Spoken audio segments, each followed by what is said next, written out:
The president was in a corner all night because his record can't be defended. He continues to try and what they call in debate terminology, redirect. That's a debate tactic.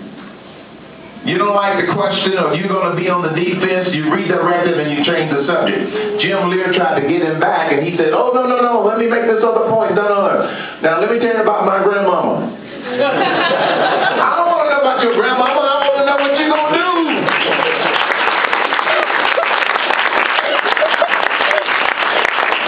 Did y'all notice that? It had to go to grandmama. And so, I would be curious as to how Chris Matthews is going to deal with this tomorrow. That's a great point. I'm curious as to how CNN, MSN, all of the other liberal stations are going to spin it. I'm going to look at NBC in the morning. After I come back from my Fox hit, I got to be on Fox News in the morning. Okay?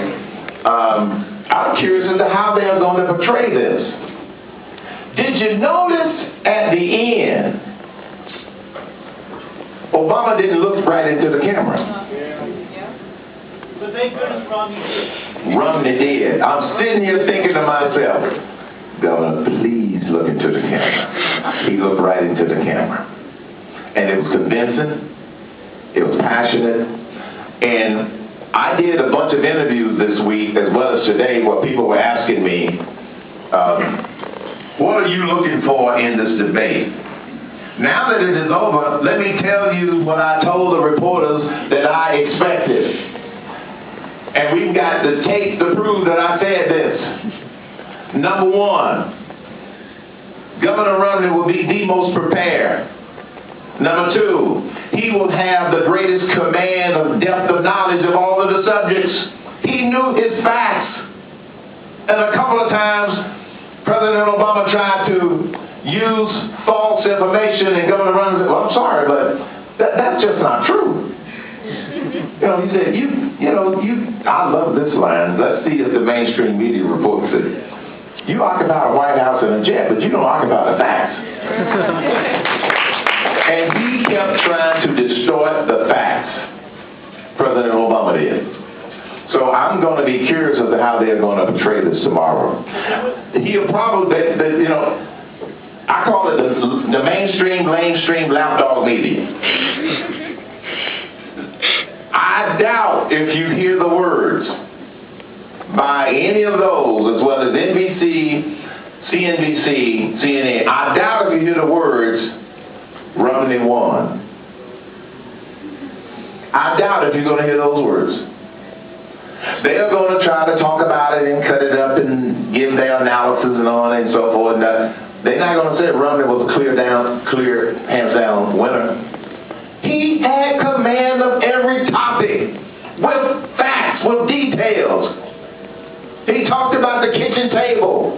He brought it down. I was sitting here bursting with pride, quite frankly.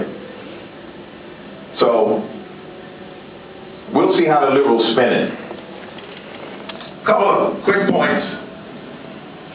This is too much like being in school, teaching, I had to take notes. I thought overall, Governor Romney's presentation of what he would do to create jobs was absolutely the strongest. It was absolutely the strongest because he kept coming back to the way you create jobs is through businesses. And small businesses. Federal government doesn't create jobs. And he talked about creating jobs through the energy sector. So I thought he was extremely strong there. Relative to President Obama when it comes to jobs, he was confusing. It was difficult to follow his so-called facts. Like I said, Governor Romney was going to come in and have a command of the facts. He didn't have to stop and think about it. He had them on the tip of his tongue. And he just went down the line talking about the facts. Here's how you do this. The percentage of the businesses that are, you're going to be just hurting small businesses in the statistics that he used. He had an extremely strong command of the facts. Relative to the federal deficit, here again, President Obama was very weak in trying to explain it. He couldn't defend an increase of $6 trillion. He didn't have a defense. I told Kathy Buckstra, my media director, I said, here's what you watch for tonight. If Romney does what I think he can do, he's going to put Obama in a corner and watch him squirm. And he did that. And you could see it on Obama's face a couple of times. He didn't know how he was going to squirm out of the direct factual attack on the part of Governor Romney. Governor Romney ate his lunch on the energy. Ate his lunch on the amount of money we spent on green energy. And then when he got into talking about the role of education, you may remember the president said that he would hire X number of new teachers. I have a breaking news announcement for you all. The federal government does not hire teachers. States and local school districts hire teachers. The federal government does not hire teachers.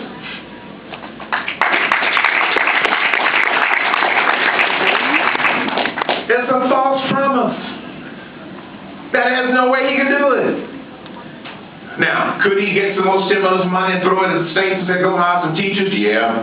But the federal government doesn't hire teachers. Relative to entitlements, here was one of the biggest philosophical misrepresentations on the part of President Obama. It's when he said Social Security is structurally sound.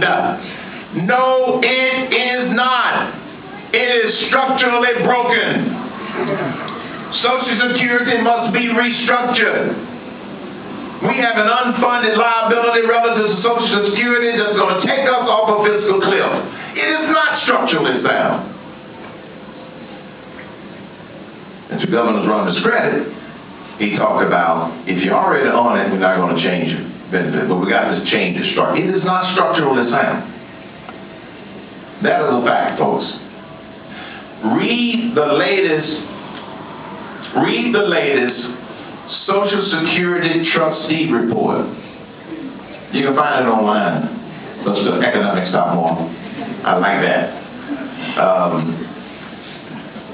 Look it up online. Even the trustees tell you that it's not structurally sound and that they're going to run out of money by a certain date. You call that structurally sound? No. So that statement was factually wrong. Then, did you notice how President Obama would pivot off of Social Security and go back to Medicare? Because he thought that he had Romney on the ground when he went back to Medicare, talking about he wants to save it, and then he took the $716 billion out in order to make it better. And Governor Herman Cain right back and nailed him and said, you can't take $716 billion out of Medicare and claim that it is going to be better. And then he said, I'm going to put the $716 billion back into Medicare and give seniors more choice into how they spend their allotment of those dollars. Beautiful comeback. Medicaid. President Obama, fundamentally and philosophically, does not trust the states.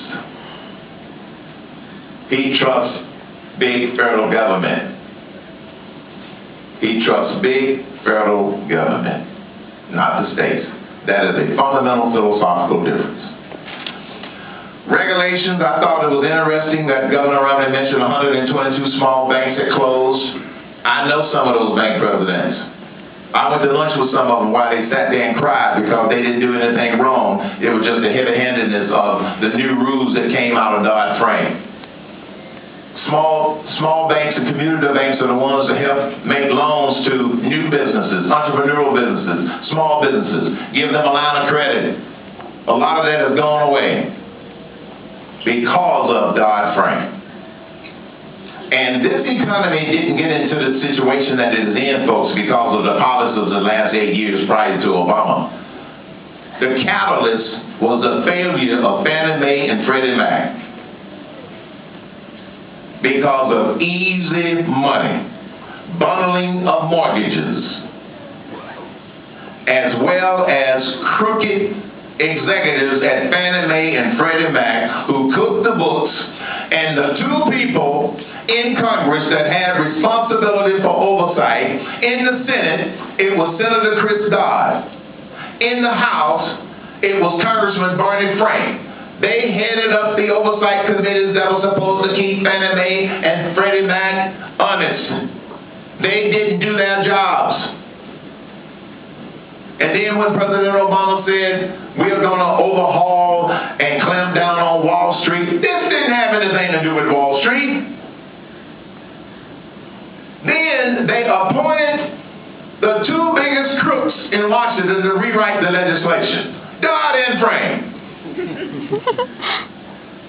They wrote the legislation to fix the problem that they allowed to create.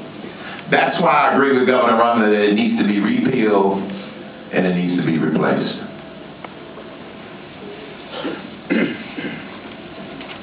Do I get my PhD? Yes. Okay, y'all gotta make me an honorary professor.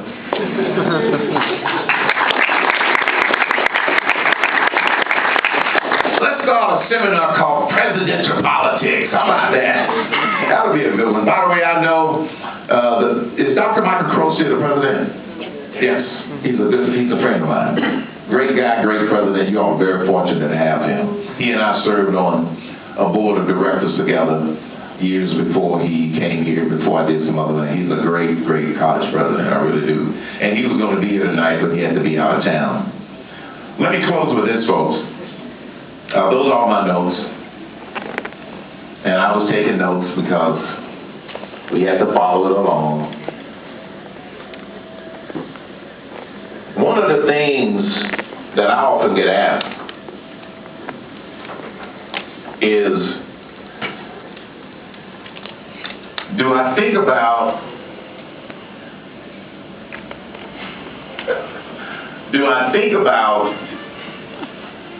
what if that was me up there? Not really. But I think about how much pressure that is. See, when I was one of 9 people standing up there, that's a little different. First of all, you didn't have a lot of time. And then when it got down to 1 of 7, and then at one point I think it might have been 1 of 6, you had a little bit more time to answer your questions. But I really don't look at this race and go, boy, that could have been me. No. I believe that there are 2 plans in life. There's your plan and there's God's plan. God's not through with me yet. He's got another plan for me. And I just think about the pressure. But I got to tell you, and I'm not just saying this because I am a conservative. I thought Mitt Romney did an exceptional job tonight. He maintained his cool under fire. So I'm happy to see so many of you all here. And remember, be a part of the solution. Don't be a part of the problem.